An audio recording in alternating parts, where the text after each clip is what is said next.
华艺公司经营的论文资料库，伫咧2020年收款中国厂商审查论文，若是有国家这两个字拢互改做台湾，按了国立这两个字是直接消失。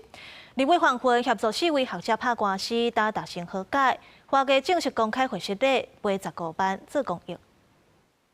探讨2011到2014年独管法修法过程，国家资本加环境运动安怎有桥？中山大学社会系副教授曲华梅期刊论文，2020年5月刊伫咧台湾社会学刊第64期，2020年年底华裔甲资料库输出去中国，内容所被改过。他篡改我的方式是，他不见容于我们提到台湾作为一个国家，所以他把我们的国家突然都置换成台湾，所以一个抽象的，而且是有理论意涵，跟国际知识社群对话的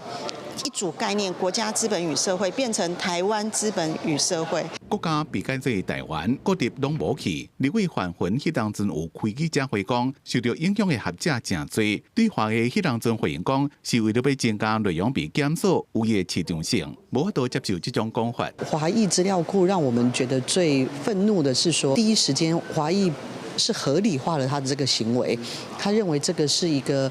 就是说因地制宜的一个行动。范云讲，要经过议员丁纯协助黄淑玲、吴伟霆、曲华梅、林一玲等4位学者，总共3篇文章向华裔提诉上，官司伫最近和解结束。华裔也公开声明，向3篇文章的作者加所有受影响的学者正式道歉。我们希望这一个华裔能够汲取这一次的教训，负起他对读者、对知识生产作者，还有整个台湾民主的台湾的社会的这个道歉。华裔伫咧20讲，因为会造成国家侪司法的资源浪费加争议对立，伫一审胜诉了后，主动提和解，所来会提出国家完善的文章著作权做法。因那4位学者是甲华裔互因的15万关注公益，学者强调，希望有更加侪人看到这款论文。因过无希望是爱登录民间的公司，一个爱付钱，是希望有更加侪政府部门的资源实现学术公共化。记者综合报道。